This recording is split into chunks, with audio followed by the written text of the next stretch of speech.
Do you ever have a long list of things and you don't quite seem to get it done? Or you have a laundry list of tasks at work or in your business and it just seems daunting and exhausting to go through everything? Stick around. I'm going to be talking about how I stay productive, and hopefully you can learn a couple of things on how you can also stay productive.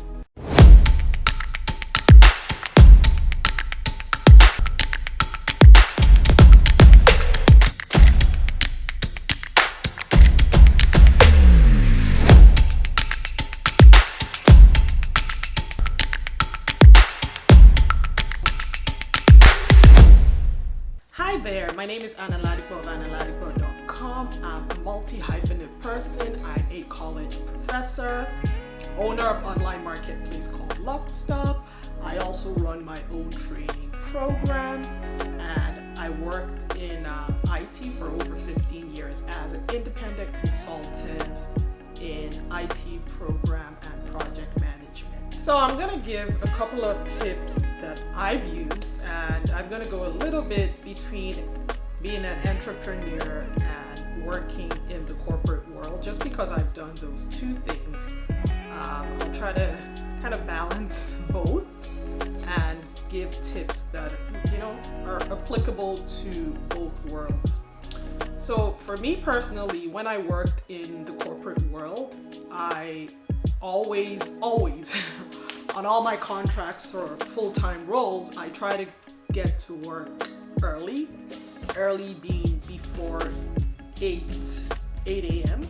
I think the earliest I probably did was like 7 a.m.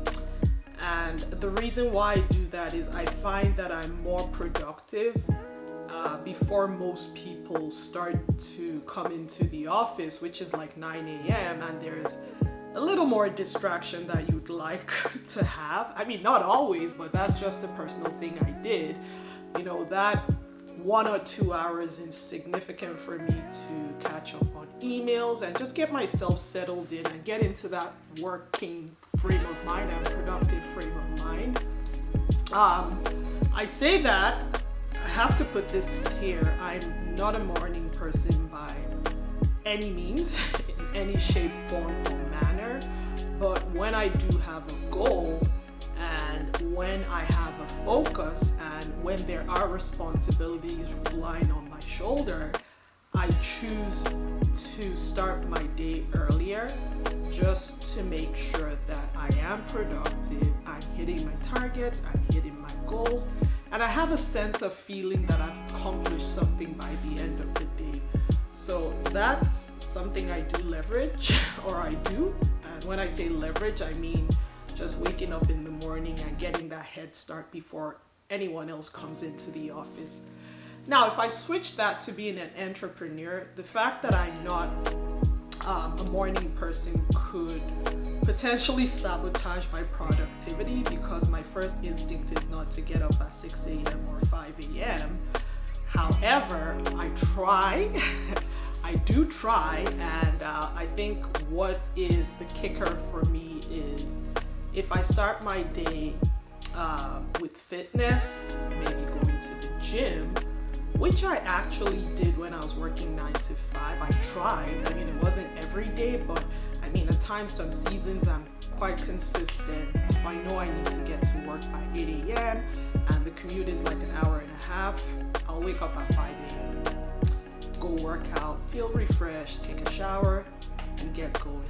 Now, as an entrepreneur, that helps me, and that being fitness is if I do get up just to go to the gym, then I guess that's the first incentive is fitness gets me out of bed and gets my day going.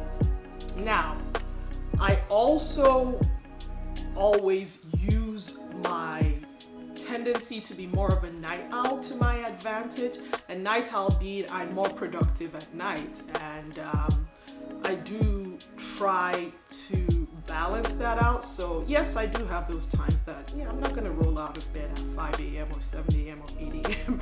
or 9 a.m. if I don't have to, but I've already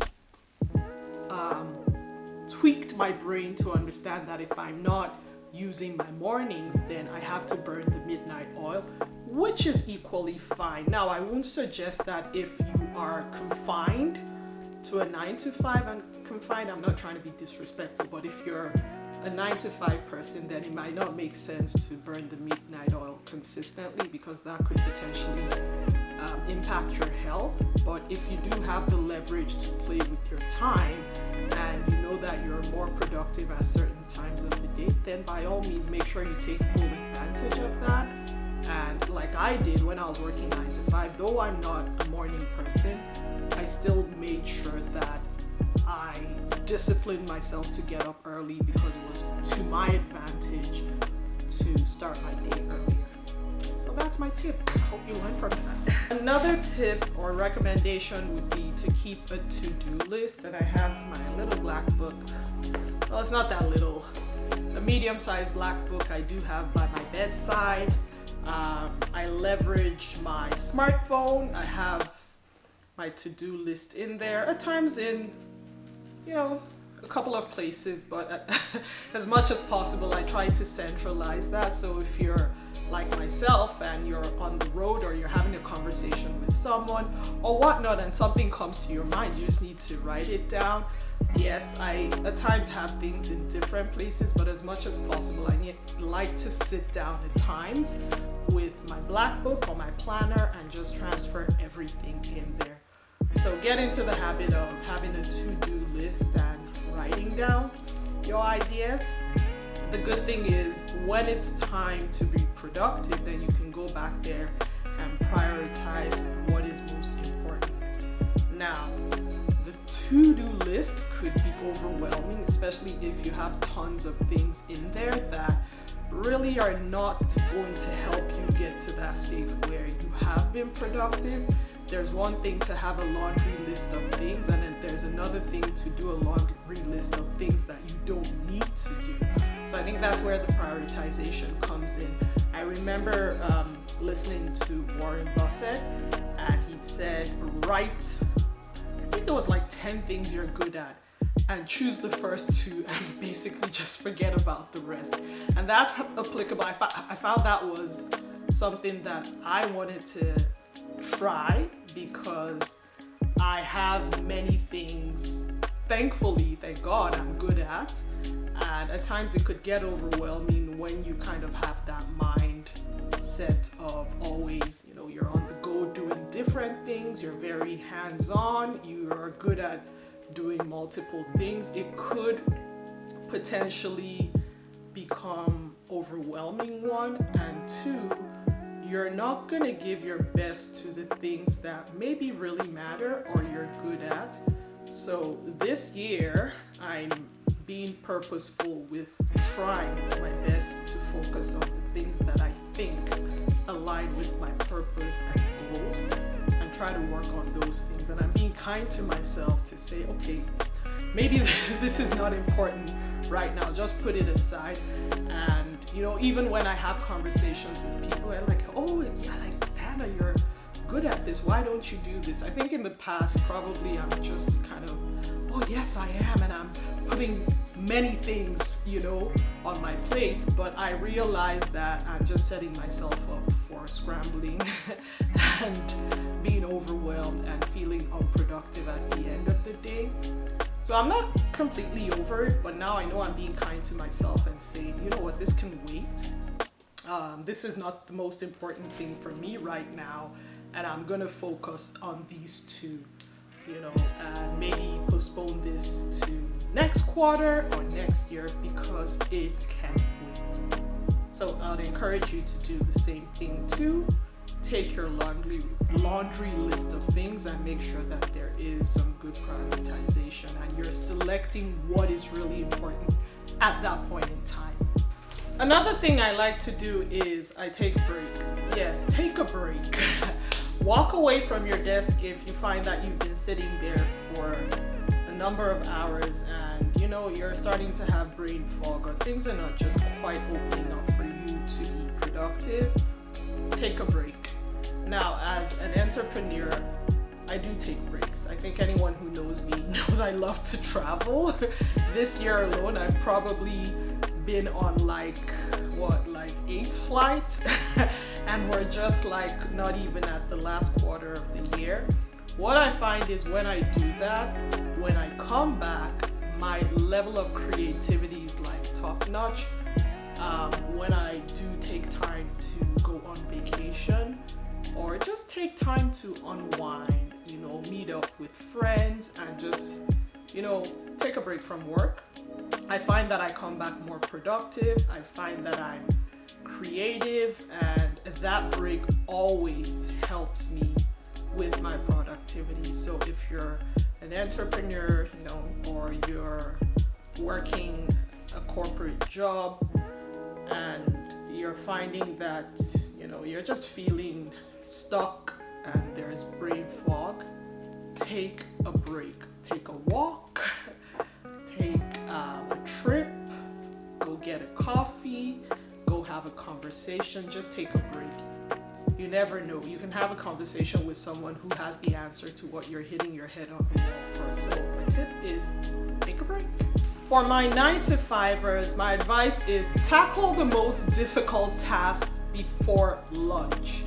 There's something about the mornings that I guess there's some scientific reasoning behind it. I know I've read tons of books that talk about how to use your morning wisely. So make sure that you're tackling the most difficult stuff before lunchtime. And I'm guessing that after lunch, some people are lethargic from eating too much and they tend to slow down and not be as productive.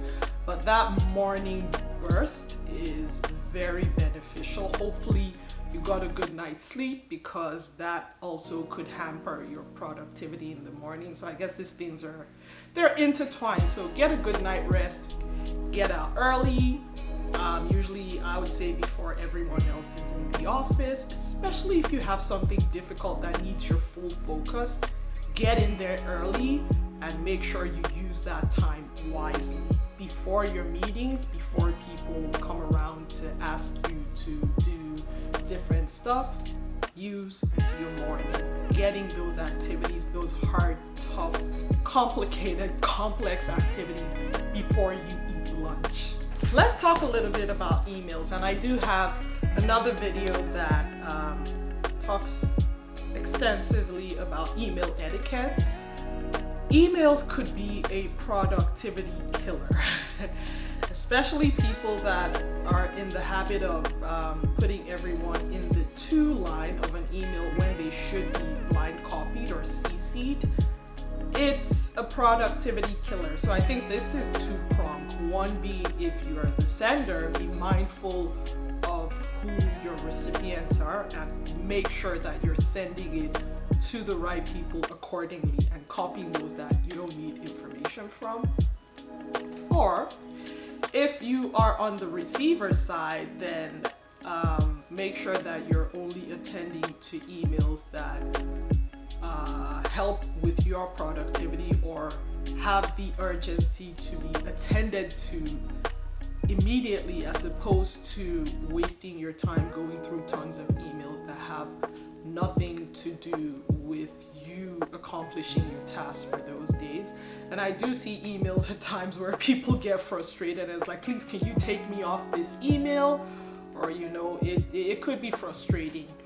Some people are robust enough with technology or using their email applications and writing different rules to put things in different folders so they can make sure that they're prioritizing which emails get attention first and foremost. So again, your emails, you have to be very mindful of how you're reviewing or attending to them, because they could potentially sabotage your day if you're paying attention to what you should not be paying attention to immediately, or it has nothing to do with your productivity.